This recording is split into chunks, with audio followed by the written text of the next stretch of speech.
Yeah. There's a difference between standards and goals. Standards are strictly what you're going to hold people accountable for. Hmm. If you're not willing to fire for it, it should not be a standard because it's not. If you call it a standard, you're just going to lose the respect of everybody else because it's not a standard. Mm. It is a goal. A standard is something we will fire for. So if you lie, steal, or cheat, I mean, if you tell a white lie and you tell a customer and you're one of our service advisors, and this happened about a month ago, and we gave the kid a second chance because we thought he had a lot of remorse, and then he did it again. Mm. There was no remorse in that. It was fake, Yeah. right? So he told the customer a car wasn't done. He told the customer that we never got parts. That's how serious I am about lying.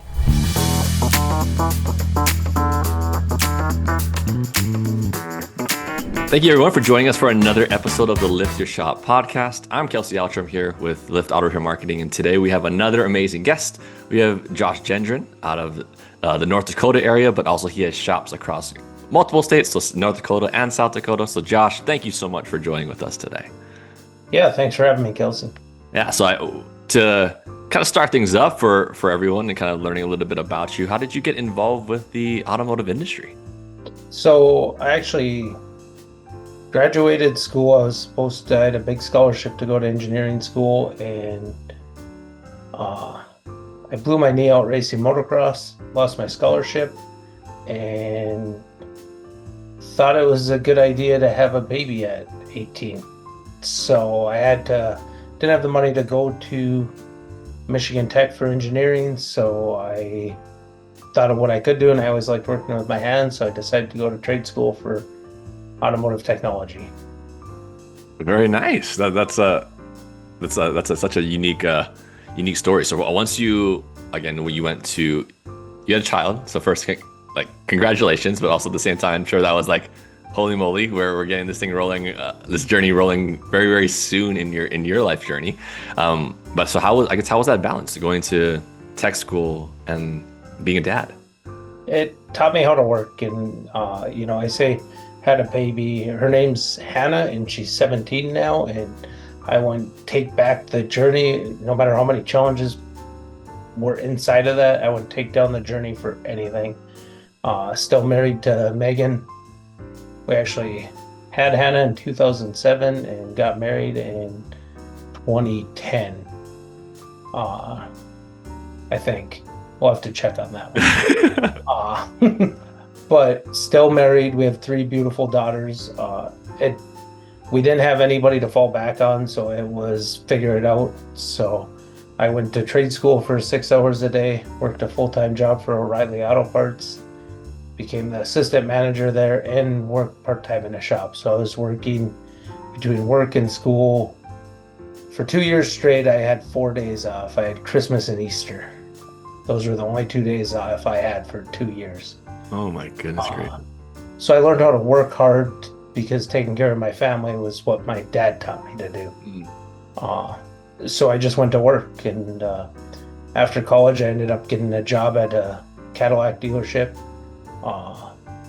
and left the parts world and left the independent world, and had a great manager there that took me places for 10 years, made a ton of money as a technician, as a flat rate technician. And 10 years later, the ownership of that dealership pushed that manager out, put a less than ethical manager in, and I decided now was the time to try it on my own. My wife jokes that I was always born to own a business because I always had a business mind. Mm-hmm. And that was just the push that took me to open up a one-bay shop in the back of a little shop condo in the middle of a cornfield, and give it a whirl. And that was March 13th of 2018 that we opened up. Man, that's so cool. How did you go about finding that first spot? Obviously it was small and intimate to start, but how did you go about finding where it was just like this is the only spot available, or what did I was looking for the cheapest place I could find. So scoured all the local classified ads and found this little 25 by 50 shop condo. I had a 4-plate lift in my garage at our house, and rented this shop condo for $695 a month and opened up shop. Very nice. And so did like the first customers, is it because they knew you from your past in terms of like they knew the work that you did at the dealership, or like how did you go about now building this independent book of business? So again, I mean, that really started years before I even had a garage, right? I was always helping somebody out, doing something before I had a garage. I remember one time I was putting an alternator in a Chevy Cavalier, and it was like 35 below outside, and it was on the street in front of my house. So I'd run out, I'd work for like 10 minutes till I come feel my fingers, and then I'd run back in and warm up. That's crazy. So that was, I'd say I built a little bit of a reputation in town just by doing that. And then we really, so I ended up getting fired from the dealership the day they found out I was planning on opening my own shop. I already had the place secured. So before I even left that day, my wife had the brains that I didn't have to start a Facebook page and start promoting it. And I'll never forget those first couple of days, just hoping and praying and doing whatever we had to get a car in the door to fix. Yeah. So she opened up the Facebook page and off we went. No real money for marketing. We had 3 kids at home and a mortgage. We lived in a nice little suburb of Bismarck, and so we had a mortgage and we had a wife, and I was making good money, so we had to go right away. Yeah, to kind of supplement that income and help it grow. And obviously, it's grown to multiple locations since then, which we will dive into. But at what point then did the one bay shop start growing into like, you know what, this is a thing, and it's growing. I need more space, and when you look at elsewhere, when did that segue start to take place? So I rented this cheap shop from this guy, and we'll call him Bob. It's not his real name. I don't want to give his real name, but he ended up turning into a mentor, and I didn't even realize it. So Bob's rented me this cheap shop, but Bob owns 10 of the 20 units in this complex. Oh, wow. So as I started to grow, brought on a couple people and was running our office was literally just a desk pushed against a wall in the shop. There's one bathroom in the back corner, so added a second lift, because if you ever did a Dodge 3/4 ton or 1 ton transmission on the ground, you'll realize how bad you want a 12,000 pound lift. So we bought a second lift and started to grow, and people kept coming. We only had 2 parking spots outside. I had to park out on the street and walk into work so customers could park up front. So Bob here rents me another unit, and he allows me to knock the wall down. So we knock a hole, like a 8-foot by 10-foot hole in the wall, and put a header in and a little bit of sheetrock, and now we have a 50 by 50 shop. Still have no office. And then it kept growing and growing, and we're making some money. We're about a year in at this point, and I want in our leases, which leases are very important, and the more I learned, we had a right to purchase the buildings if we want. And this was the moment I realized Bob was going to be my mentor. I said, "Hey Bob, I want to buy these 2 units from you." And he goes, "Josh, I don't think that's a good idea. I don't think you should buy them right now. You're going to outgrow this place." And I was like, "Oh, Bob's just trying to make a bunch of money off of me, and he doesn't care." What I didn't realize is Bob had $100 million worth of Vipers sitting in a shop down the road. Bob did not care about he had to have 60 or 70 Dodge Vipers inside this building. Oh my goodness. Along with every Chrysler product you could imagine. And it was all paid for. And he tried to tell me not to buy them. I bought them anyways. And then I rented a 3rd unit from him and did the same thing, knocked a hole in the wall, added more lifts. So we're up to 6 parking spots. And I think we had 5 lifts in there, but we had to push every car inside every night because we couldn't have outside parking. We've got to 4 or 5 employees in there, and a big warehouse came open for rent across the street. I think it's 100 feet by 60 feet is the size of the building. So with a big office area and a break room, and like actually look professional, right? Yeah. Still in the middle of a cornfield, but look professional. And at that point, I didn't even think to call them, because in my mind, I wouldn't be able to afford whatever that would cost, right? That was out of what I could have. Mind you, our office was still a desk pushed up against the wall. I have a service writer who now manages the shop for me. He was my first service advisor. We would have to go outside to make sales calls in the middle of winter in North Dakota because the guys would be working. So you have to go stand outside and freeze the sales call. It was fun, but so I'm looking at this building and I'm like, there's no way I can afford this. And then I decided to join a coaching company, and the first call with this gal who was coaching me, and I'm like, I got this gal coaching me from way down south in Houston, Texas, where she was out of, and she's like, Josh, you need to call them. You're outgrowing this. Like, you need to call and see how much it is. Well, it's $6,000 a month rent. They pay property taxes, everything else. I pay utilities, and $6,000 a month. Well, at that point, I now had 2 fresh mortgages from the 2 shop condos that I made this guy sell me, and that I was about to abandon, which at that point, $1,400 was a lot of money to me. Yep. And the one that I had rented that I knew he'd let me get out of if I wanted to. Like, it wasn't mandatory to him. So my coach convinced me to give it a whirl, and we moved on Black Friday of 2019. We moved into the new shop. We had 5 lifts. We ended up growing it to 7 lifts inside that space.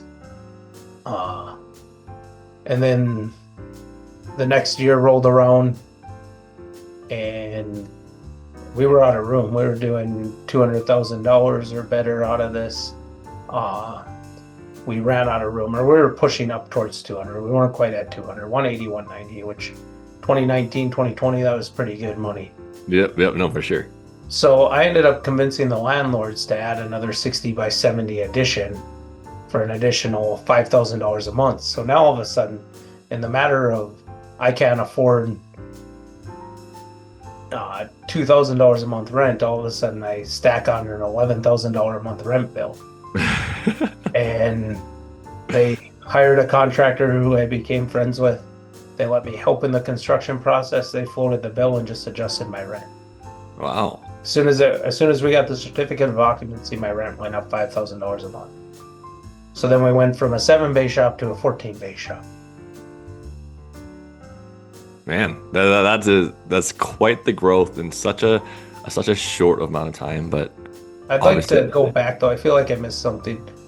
I kind of went down the rabbit hole there. No. When we started, we didn't have money for marketing, but we had the time for marketing. So Facebook was huge for us. Just lots of pictures of what we were doing, what we cared about on our Facebook, and growing it. Giveaways, guerrilla marketing, whatever we could do for free or very cheap that could cause some type of talk about us in the town. Yeah. Customer satisfaction.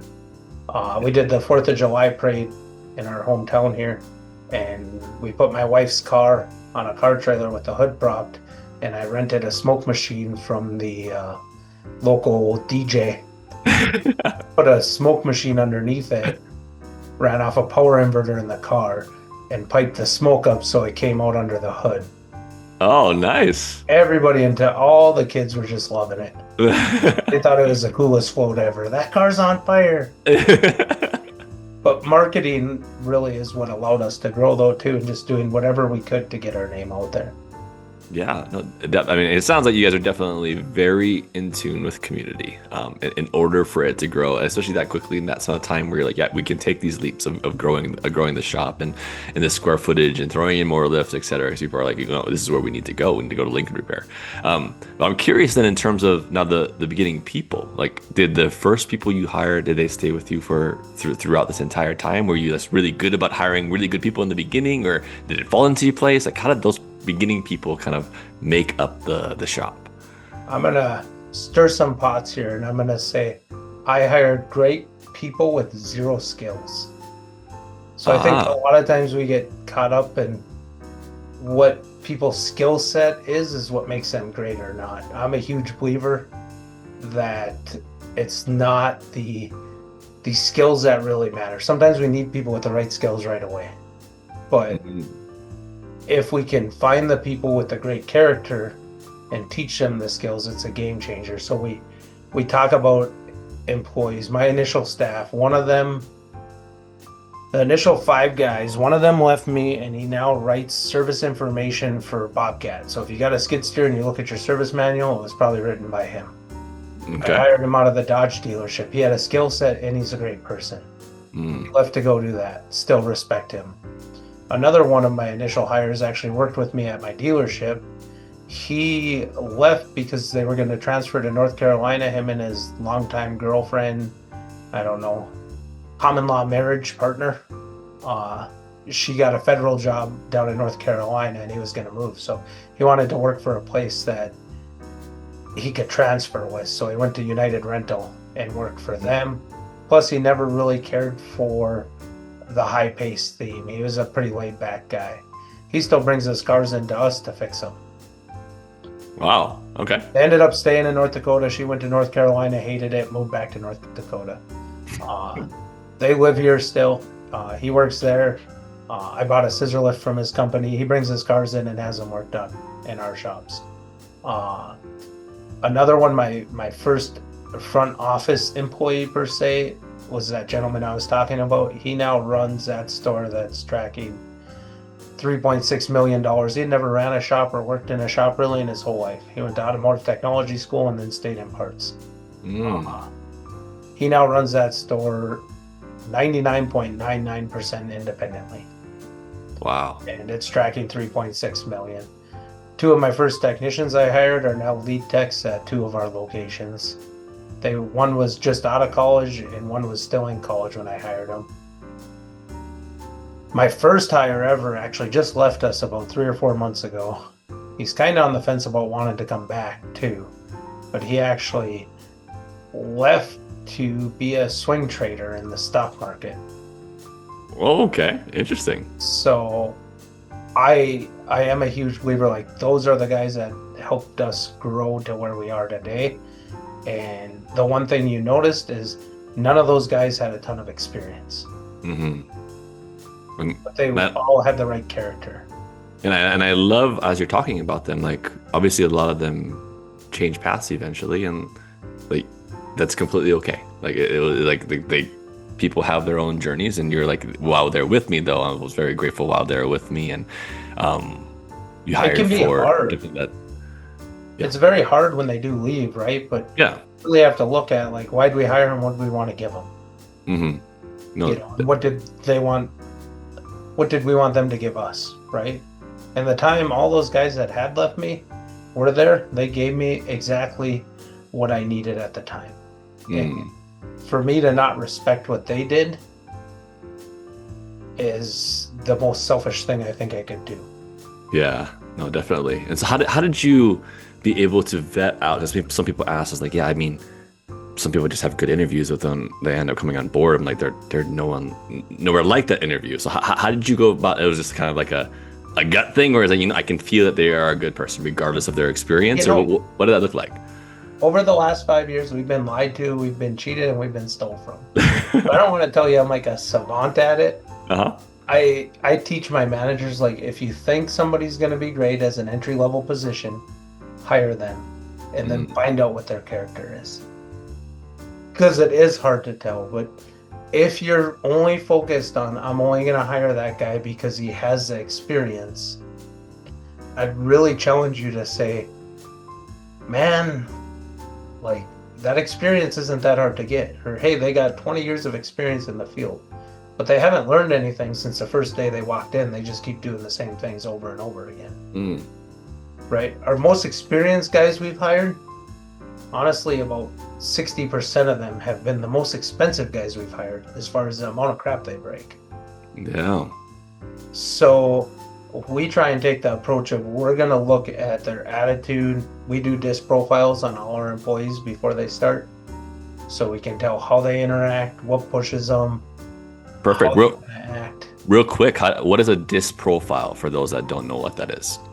It's a personality profile, kind of or not even a personality, more of a behavioral profile of how they act, how they react, how you can communicate effectively with them, and how they are trying to communicate with you. Yeah, and so and for those again, it's a test, correct? That has like there's questions that are asked, and then it kind of spits out almost like a formula, like based on these answers, they fall into this category heavily in one way or the other. I can dig into it a little bit for you if you want, really quick. So I took one when I started hiring this HR guy who was a customer that just became a friend. We started talking about reading. He saw the books in my office and started asking me questions. We became friends. He taught me what an I-9 was. So we're already in the big building, got 6 or 7 employees, and he goes, we're sitting in my office talking about books, and he goes, Josh, I just got to ask, do you have all your employee paperwork done right? And I was like, well, I think so. Why? And he goes, well, do you have I-9s for everybody? And I go, what's an I-9? And he goes, well, it's $1,000 fine for everyone you don't have filled out.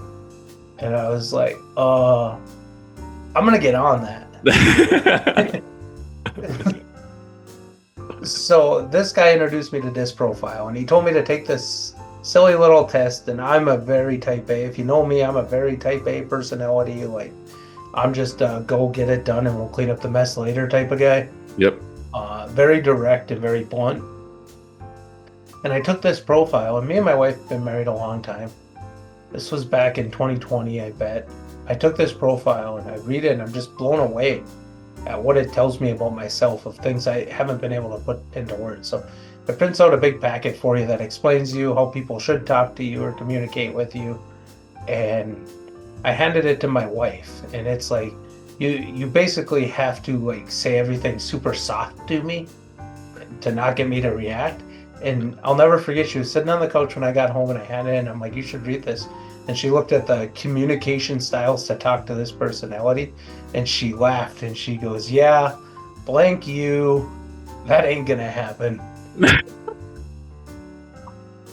So then she took it and realized how she liked to be talked to and how you could effectively communicate with her. And it changed our marriage. Made us better communicators with each other. Perfect? By no means. Understanding? Absolutely.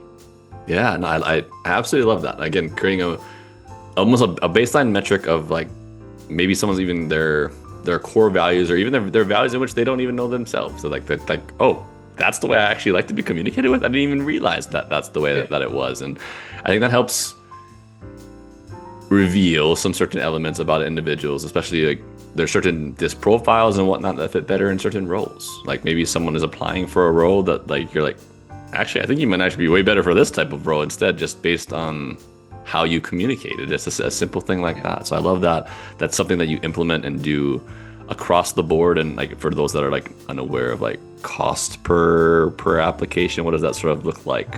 We do it through TTI Institute. Honestly, at this point, if you ask me how much it costs per person, it doesn't even matter to me, so I don't even really know. Yeah, no. That HR guy I'm talking about now, he joined our team part-time as a consultant, and now he works full-time for us and handles all of our recruiting and a lot of odds and ends things for us, and takes care of onboarding employees and all that type of stuff. So really, I love that.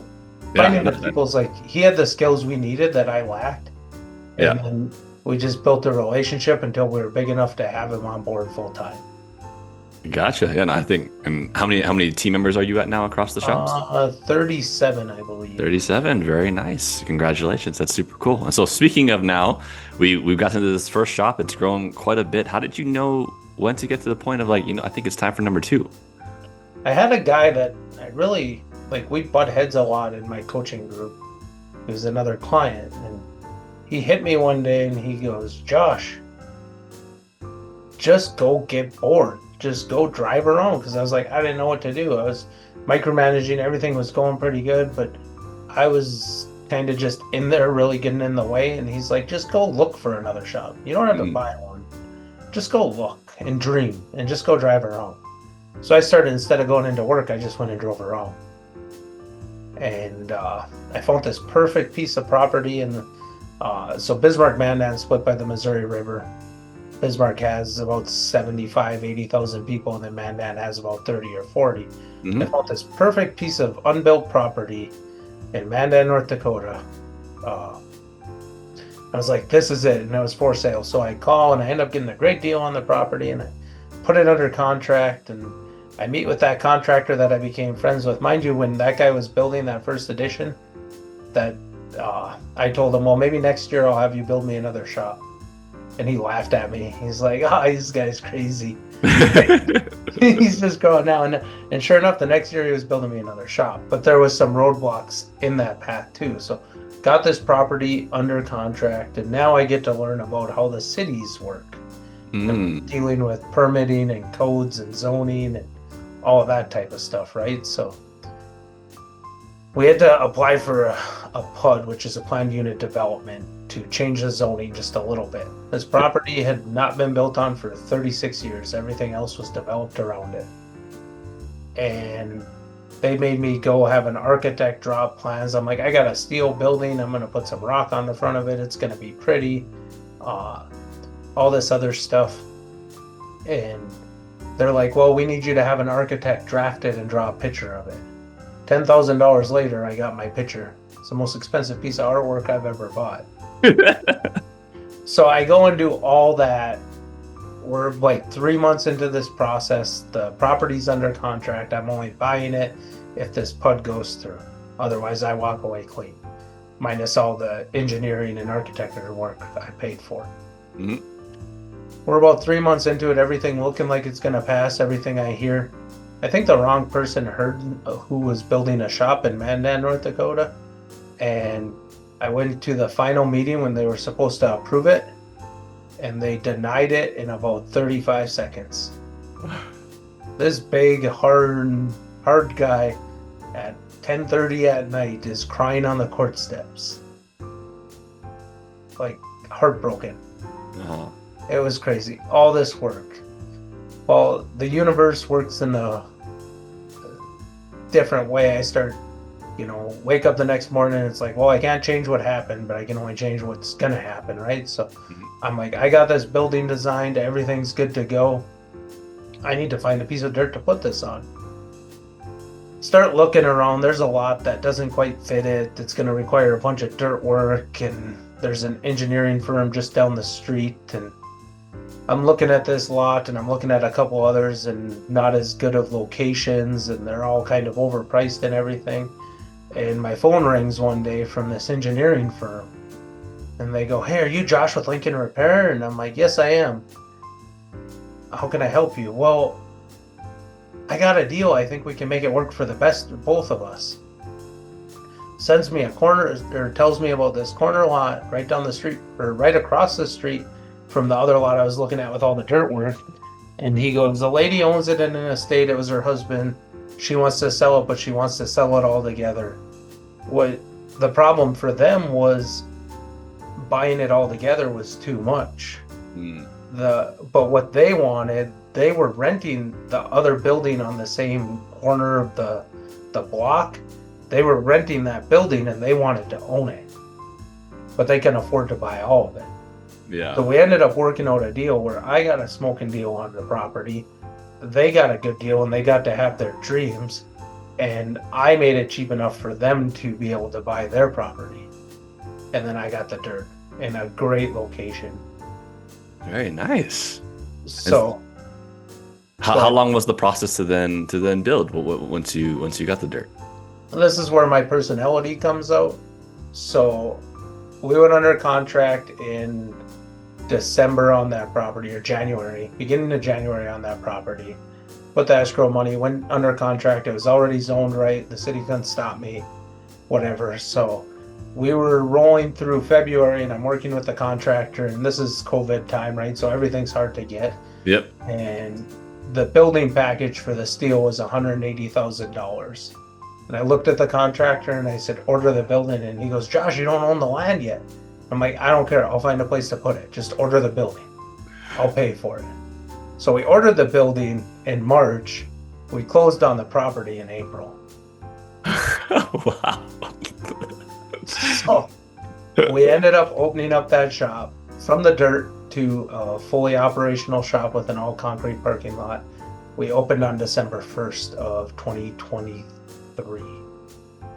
Wow. Okay. So no, I'm sorry, 2022.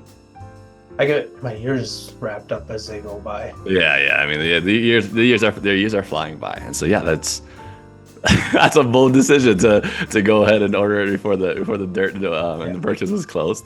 But then once it was built, so did you feel like now I need to hire brand new people to go into there? Did you borrow from your current shop to like have it filled? How did you go about balancing that now that you have two?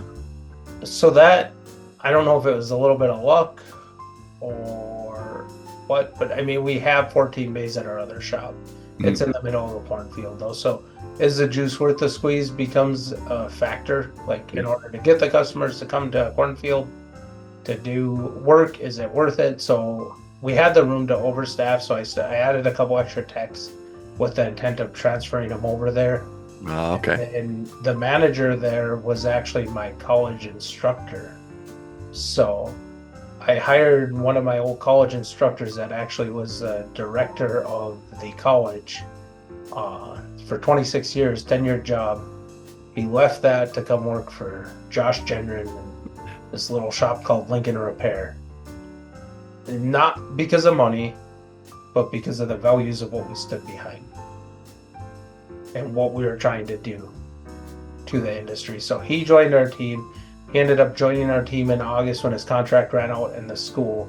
And then he worked behind my other manager for 3 or 4 months to really get the feel of the culture and change some of the hard things. Like when you got to write a customer a check for $1,000 because they had unrealistic expectations and you did everything right, that's a hard pill to swallow, right? You got to swallow a lot of ego. Yeah. And just some of the intricacies of how we do business. So I had him in there for 3 or 4 months where he worked behind this other guy who was actually one of his students as well.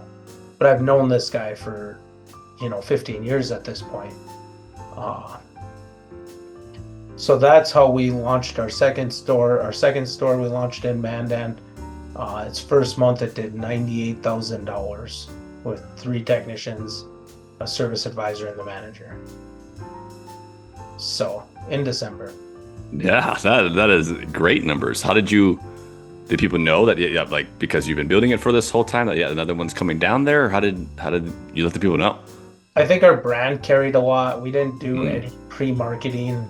We put some Facebook posts out there. We stuck a sign in the construction zone, like up on the street. And I tend to be one that when it comes to like city codes, I'd rather ask for forgiveness and permission. Yep. So I just do things and then find out what they're going to enforce. So we probably bent some rules on it, but that was the extent of our marketing. I'm a huge believer in direct mail. When we do direct mail, I'm not a huge believer in direct mail before a business opens, because when I advertise, I want to capture every dollar that tries to return itself. Correct. Yeah, because like if they find it and they're like, oh wait, it's not even open yet, they forget. Yeah, and they wouldn't come through. So I like that strategy a lot. So. And again, how many bays is this second location again? This one is 9 bays. 9 bays, okay. Gotcha. And then now that one is full go, humming along. And now you have your third, which is now you decided to go into a different state. So what? Well, there was a little hiatus in there. I might have bought a truck shop too. True. So I bought a piece of property, so I love real estate, and got a great deal on a piece of property in a main road. But it had a truck shop operating in it. It was like a legacy deal. So I got a little, maybe over my britches a little too, in all honesty, and uh, the truck world's a bit different than the automotive world. And so I gave it like a half-hearted effort for a year to run this truck shop. Now, I didn't, when I say run it, I don't mean I was in there managing it, or I was fixing anything. It was really a half-hearted approach, but it never popped or gained any traction. So in this, well, last quarter, I decided it was time to shut it down. We transferred the one good employee we had there to our auto shop. She is now a service advisor in our Bismarck shop, and we shut this building down. We auctioned everything off and leased it out. So I did do that, and sometimes we have to put our ego aside and saying, like, I think that's the first time I've ever really failed at a business venture. Yeah, and I'm sure you learned quite a bit from it and through the experience, and I appreciate you sharing it in terms of like that way people know not every deal is going to work out perfectly, even though in their mind I'm sure. Yeah, when you make a deal, you have to be willing to cut your ties with it. And the property was worth a lot more money than the actual operations, right? So we closed it down, auctioned everything out, leased it out. Actually, if you look around me, I'm sitting inside of an upstairs apartment that's on this property, and I made that my little office where I get away. Nice. So it's not pretty. I want my guys to have stuff that's nicer than me. So I work in a little closet that used to be an apartment out of the 80s, and we lease out the rest of the property, and we actually make a lot more money leasing out the property than we would operating it.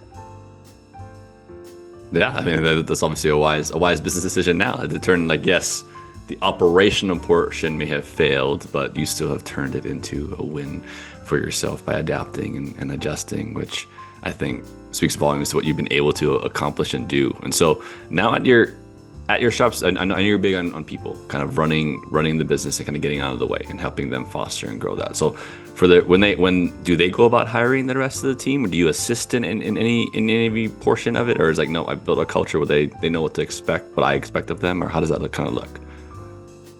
My leadership team is second to none. Perfect by no means, second to none.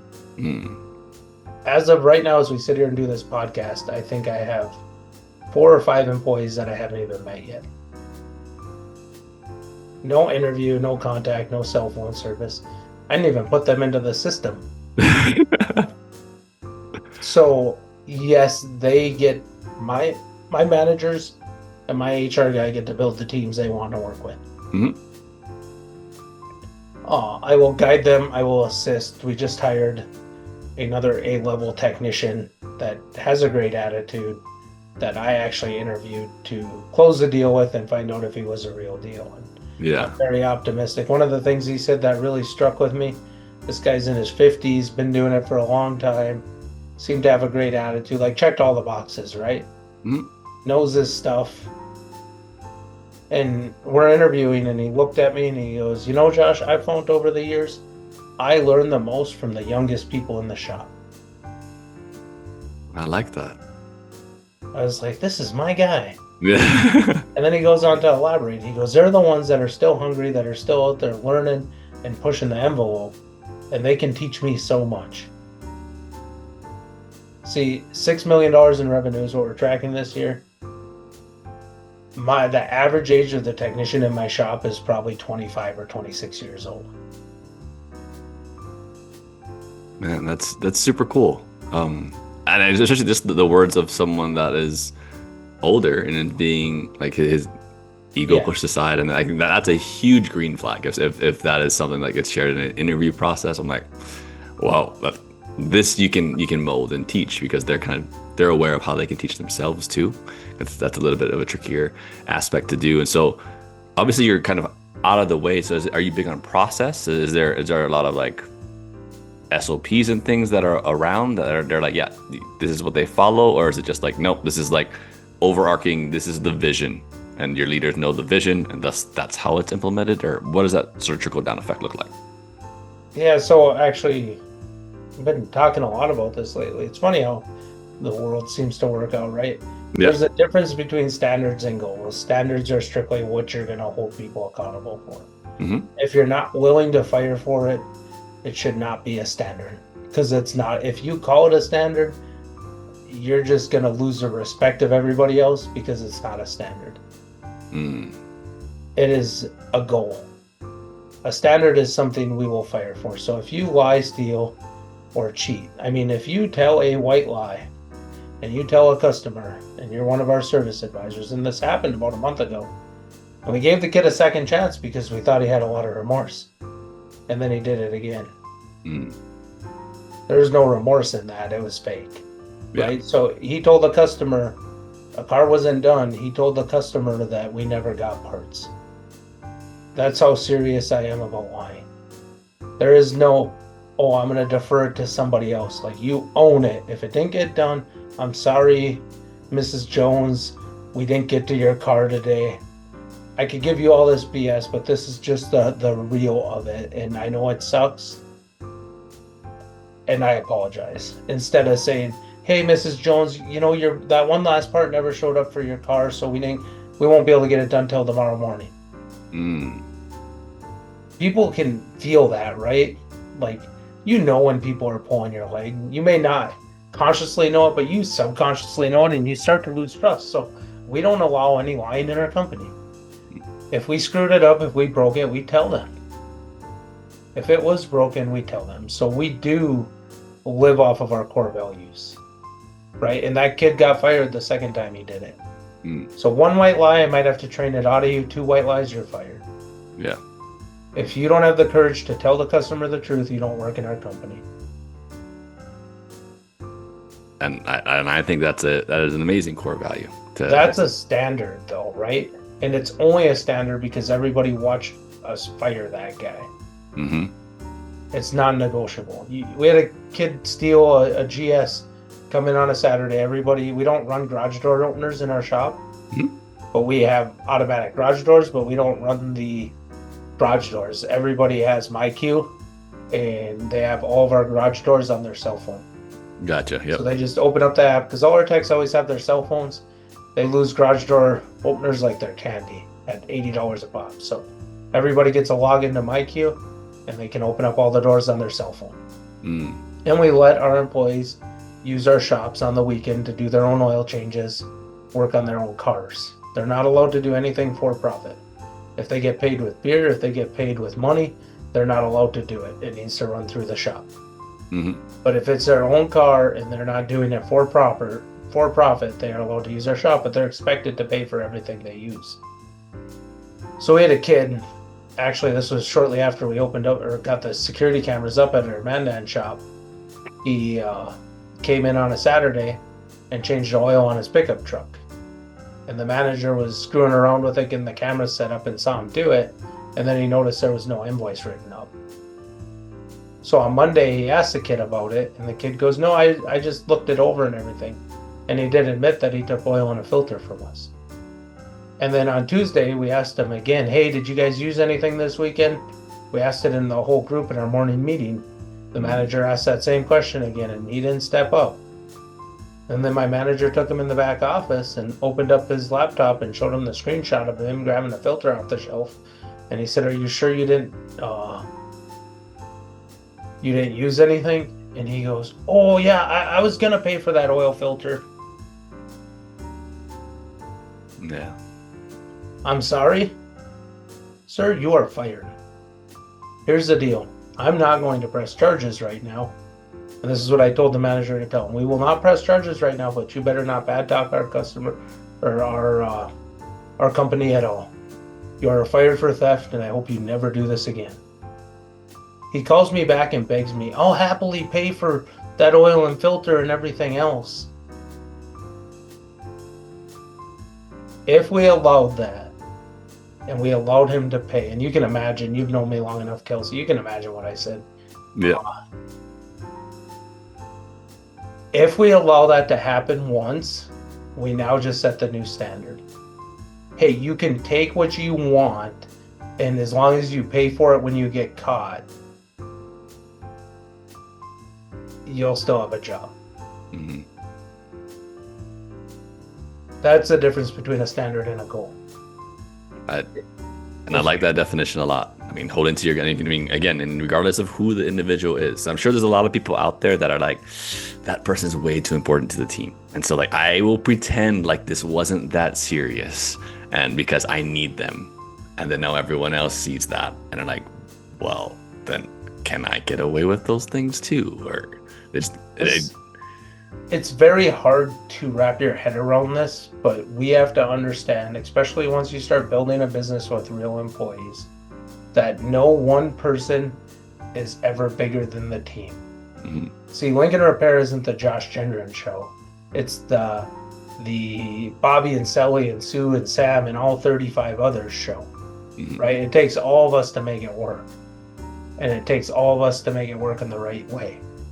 If we allow one, let's say you have 10 employees and one guy's your top producer, but I actually just got off a call with another guy who called and asked me about this, and he's your top salesman, but he will not follow the dress code.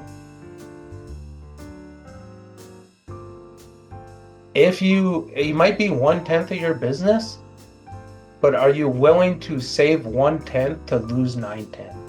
Mm-hmm. You can't allow it, right? There has to be the standards of what must be followed. And I'm big on intention and results. What were your intentions and what were the results? So I manage off of results, not off of actions, right? There's standards. You have to dress X way. This is a minimum standard. I got one sales guy who dresses in the minimum standards of our dress code for our office, which is dress pants and a collared shirt. Mm-hmm. I got another guy who dresses in a suit every day. They work side by side. It's fine as long as you don't slip below the minimum standard. See that guy in a suit? I caught him. He's got some health issues and he had a bad hot flash.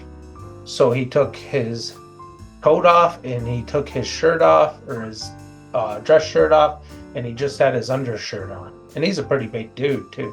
Mm-hmm. Like, and I don't mean like fat. Like he's tall and pretty tough. Yeah. And he's walking around in an undershirt in the shop helping customers, and I heard about it. Did he just slip below the standard? Even though 99.9% of the time he was above the standard, he just slipped below the standard. Mm-hmm. It was now my responsibility to walk in there and say, hey, Bobby, why don't you come in back and talk with me? Hey, let's talk about this incident. I love the way you dress. You dress above what the standard is. You're just fine. You are not allowed to drop below that standard in front of our customers. If you have something like this happen again, you need to go and take off your dress shirt in the back room and hang out in the break room for a while until you cool off. You are never allowed to present yourself below our standard. Just clear cut as day, and I love that. Again, having one, I mean, the fact that you even have a standard, because I think most don't. They maybe most don't haven't defined what their dress code even is at their shop. If they're like, I mean, ideally, I think it would look like this, but maybe they haven't told anyone on the team. So of course, no one's going to follow anything because nothing was presented.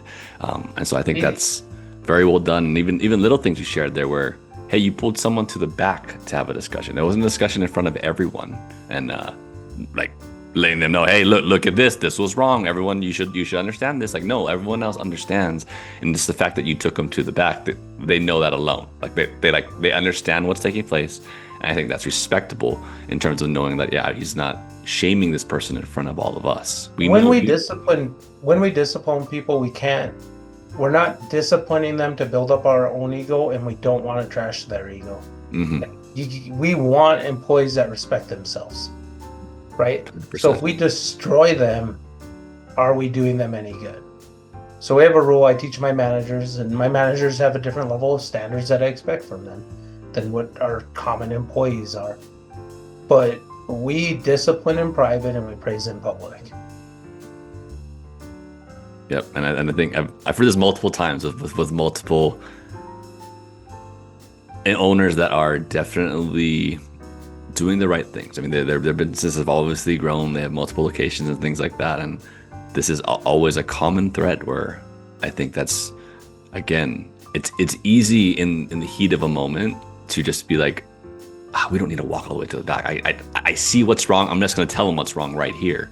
But I think, yeah, taking that moment to be like, no, we need to discipline in private. We need to have a discussion about this, and then they represent then what was disciplined, and like they're showing everyone what took place in the sense of not having to be told actively, like, oh, he yelled at him in public about like what was he doing, and of course now everyone's hesitant and scared and not operating with this looseness that should be done at a higher level.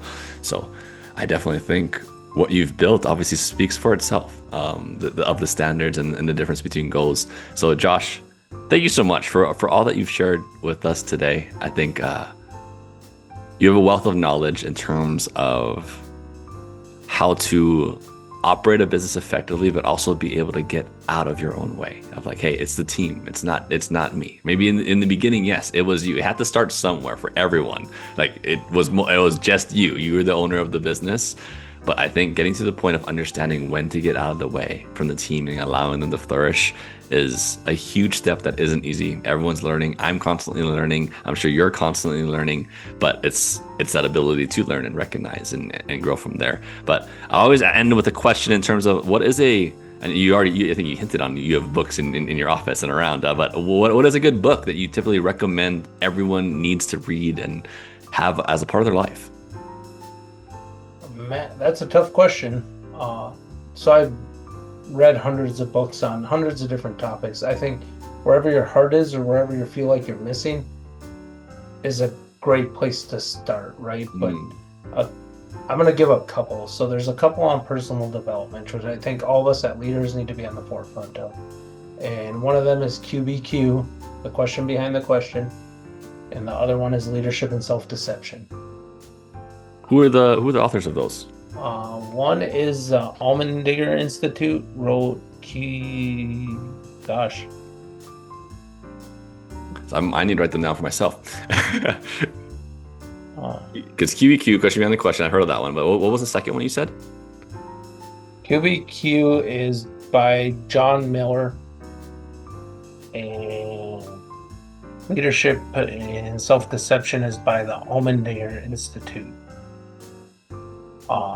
And then if you're at the point where you have employees and you're struggling with growth, there's going to be bumps along the way. It's not going to be perfect. You're going to try and implement some of this stuff and it's going to fail. But you have to keep learning from your failures and becoming better at it. But the biggest book in that aspect, if you really want to grow without costing you all your time and your family, is The Speed of Trust. Speed of Trust. Okay. And you're listing ones that, and I've read a lot of books, and you listed ones that I haven't read yet. So I appreciate it, and again, I hope those that have been listening, have been watching, can definitely take those to heart and write those down. But if those that say, hey, there's certain things that you mentioned, Josh, that really resonate with them. They're like, I think Josh can really help me. What would be the best way to possibly reach out to you to be able to connect and have them get some more wisdom from you? I mean, you can find me on Facebook, just Josh Gendron. It's not there's a crazy old one that's just a picture of me as a selfie when my Facebook got hijacked and we lost our business account. I had to create a different one, but I think right now the picture on it is of my two of my daughters riding in a boat. But you can find me. I'm on all the different shop owner groups too, shop hackers. A lot of this stuff has been learned through a coaching company and working with other peers and watching other people's struggles. So finding a good coaching company to help you see the light, help you see what's possible, and then going into it, no matter who you choose, going into it with an open mind and a willingness to try. Because if you're strictly doing the same thing over and over again, which a lot of us tend to do without a little push, you will never have the results you want. I love that. And so, again, Josh, thank you so much for being with us today. Those that are listening, please like and subscribe if you haven't already done so. But I'm Kelsey Alstrom with Lift Auto Pre Marketing. We'll talk to you guys again next time. Bye.